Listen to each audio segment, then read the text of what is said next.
Hare Krishna, welcome back to my channel. I hope all of you are doing great. And जैसे कि last video में हमने श्लोक number 9 तक discuss किया था, जहाँ पे दुर्योधन द्रोणाचार्य से बात कर रहे हैं, राइट। आज हम डिस्कस करने वाले हैं श्लोक नंबर 10 के बारे में। श्लोक नंबर 10 में इट गोज लाइक, अप्यर्तं तद अस्माकं बलं भीष्माभिरक्षितं पर्याप्तं त्वव इदम् एतेषं बलं भीमाभिरक्षितं, जिसका मतलब है, वेट अ मिनट,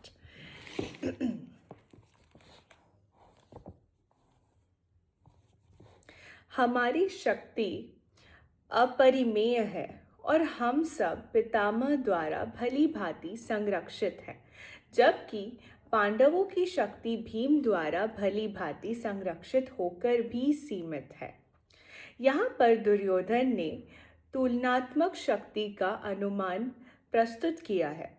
वह सोचता है कि अत्यंत अनुभवी सेना नायक भीष्म पितामह के द्वारा विशेष रूप से संरक्षित होने के कारण उसकी सशस्त्र सेनाओं की शक्ति अपरिमेय है। दूसरी ओर पांडवों की सेनाएं सीमित है, क्योंकि उनकी सुरक्षा एक कम अनुभवी नायक भीम द्वारा की जा रही है, जो भीष्म की तुलना में नगण्य है।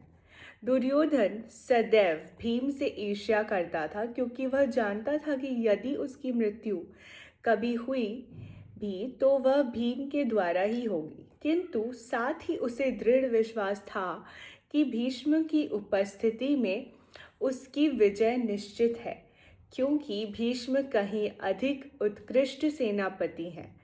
वह युद्ध में विजयी होगा, यह उसका दृढ़ निश्चय था। तो यहाँ पे जैसा कि हम सब देख रहे हैं, Duryodhan he gets very over confident, ठीक है। वो बहुत ही ज़्यादा ओवर कॉन्फिडेंट हो जाते हैं। क्यों हो जाते हैं? क्योंकि उनके टीम में भीष्म पितामह है, और Bhishma Pitamah is one of the strongest and most experienced warrior, ठीक है। और मतलब भीष्म पितामह यहाँ पे कौरवों की प्रोटेक्शन कर रहे हैं, right, and he is the general in the army. तो यहाँ पे कौरवों का संरक्षण भीष्म पितामह कर रहे हैं, और उस तरफ पांडवों का संरक्षण भीम कर रहे हैं, जो कि भीष्म पितामह जैसे एक्सपीरियंस्ड योद्धा नहीं थे, right. He was a novice, he was new to the field. तो इसी वजह से दुर्योधन ऐसा सोचते हैं कि हम ज़्यादा स्ट्रॉन्ग है, क्योंकि हमारे पास ज़्यादा एक्सपीरियंस्ड योद्धा है। सेकंड क्या होता है, यहाँ पे दुर्योधन और भीम के बीच की एनिमिटी के बारे में भी बताया गया, जो कि बहुत बचपन से थी। बचपन से दुर्योधन भीम से नफरत करते थे, क्योंकि उनको पता था कि दोनों इक्वली स्ट्रॉन्ग हैं, है ना। उनके बाहुबल में दोनों के पास इक्वल स्ट्रेंथ है, और दोनों एक दूसरे के बहुत बड़े कॉम्पिटिटर्स हैं। हालांकि भीम ऐसे नहीं थे बचपन से उनके तरफ, लेकिन Duryodhan was extremely jealous of Bheem because of his strength from childhood. तो क्या हुआ कि एक ऐसा टाइम आया था जहाँ पे दुर्योधन ने भीम के खाने में जहर मिलाया था, भीम को मारने की भी चेष्टा की थी जब वो छोटे थे, है ना। जब वो दोनों छोटे थे तब ऐसा किया था दुर्योधन ने। तो यू कैन इमेजिन कि दुर्योधन कितना ही ईविल और शातिर था, राइट। ऑल्दो उन्होंने ये सब शकुनी मामा के कहने पे किया, but still it was such an evil thing to do at such a young age, right. So you see कि यहाँ पे ये भी पता चल रहा होगा कौन आपको गाइड कर रहा है। इसके लिए हमें बहुत ज़्यादा सजग रहना बहुत ज़रूरी है कि किस प्रकार का इंसान हमें गाइड कर रहा है, ठीक है। और दूसरी चीज़ यहाँ पे दुर्योधन को डाउट ये था इस युद्ध में कि सिर्फ भीम ही है ऐसा जो उसकी हत्या कर सकता है या उसको टक्कर दे सकता है या उसको मार सकता है। तो थर्ड पॉइंट में ये आता है कि Duryodhan was extremely sure of his victory because of Bhishma Pitama in his team and because of the fact कि he was an experienced warrior। तो यहाँ पे श्लोक नंबर 10 में फिलहाल this is all that we have to discuss, ठीक है। यहाँ पे हम लोग क्या सीखते हैं, अगर आप नोटिस करोगे तो एक चीज़ देखना कि बचपन से दुर्योधन को गलत संगति की आदत लगी है, तो उसके लिए वो नॉर्मल था, जबकि this is not normal, right.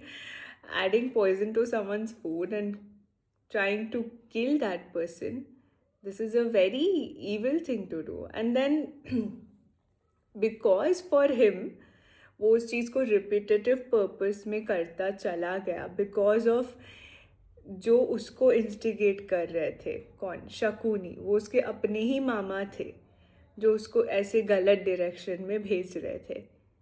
और यहाँ पे इफ़ यू सी कि आई वुड से दुर्योधन की गलती तो थी ही थी, क्योंकि उसने जो भी चुना, ही हैड द चॉइस, वो अच्छा भी चूज़ कर सकता था लेकिन उसने नहीं किया, राइट। एक तो उसकी गलती है, दूसरी वो जिसकी बात सुन रहा है उसने ये नहीं सोचा एक बार कि ये मेरे लिए अच्छा कर रहे हैं या फिर मेरे ही अगेंस्ट काम कर रहे हैं, इनडायरेक्टली मेरी हेट्रेड को बढ़ावा देके क्या ये मेरे लिए अच्छा कर रहे हैं या मेरे ही अगेंस्ट काम कर रहे हैं, तो ये भी नहीं देखा उसने। तीसरी चीज़, शकुनी ने इस चीज़ का फ़ायदा उठाया, ठीक है। तो यहाँ पे दुर्योधन तो सफ़र किया ही किया, उसके वजह से पांडवों ने भी किया, बट एंड में Shakuni was the one who was actually doing all the mind game, right. तो ये भी बहुत एक चीज़ है। और थर्ड फैक्टर ये है पेरेंटल और एनवायरनमेंट का फैक्टर, कि ना ही उनके पेरेंट्स ने कभी दुर्योधन को उसके लिए रेस्पॉन्सिबल ठहराया, हमेशा ऐसा ज़्यादा मोह में वो लोग इतने ग्रस्त थे कि अपने बेटे की गलतियों को उन्होंने पॉइंट आउट नहीं किया और सही टाइम पे सही चीज़ें नहीं सिखाई, ठीक है। तो यहाँ पे संस्कार की भी बात आती है। और क्या होता है, हाँ, संस्कार की भी बात आती है। और जब देखा जाए तो उनके दोस्त, है ना, उनके दोस्त और उनके भाई, उन्होंने भी यहाँ पे दुर्योधन को सही क्या है उसके बारे में नहीं बताया, सिवाय सिर्फ एक भाई थे जो सही का रास्ता चुनते थे हमेशा, उनका नाम याद नहीं आ रहा, मैं आपको नेक्स्ट वीडियो में ज़रूर बताऊंगी। तो आप देख सकते हो कि ये सब कुछ मिला के एक इंसान को विलन बना सकता है, या फिर ये सब कुछ मिला के एक इंसान को हीरो भी बना सकता है। लेकिन एंड में चॉइस आपकी है कि आप क्या कर रहे हो। आपको खुद भी सोचना चाहिए हर डिसीजन से पहले कि ये एक्चुअली एथिकली राइट है कि नहीं है, क्या ये मेरे लिए और बाकियों के लिए भी राइट होगा या नहीं। जब आप खुद से ये क्वेश्चन पूछोगे तो most of the times we get the answer, वो हमारे इनर कॉन्शियस से मिल जाता है, राइट। तो okay, enough for today's learning. तो आज की सीख ये है कि जब भी हम कोई डिसीजन लें उससे पहले अपने इनर वॉइस की आवाज़ को सुने और समझे कि वो इनर वॉइस हमें क्या गाइड करती है, राइट।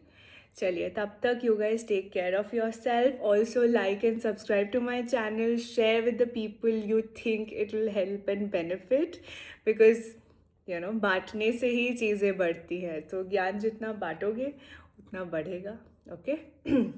ऑल्सो नेक्स्ट एपिसोड में हम श्लोक नंबर 11 डिस्कस करेंगे, which will be very very interesting. So stay tuned. Hare Krishna, Radhe Radhe.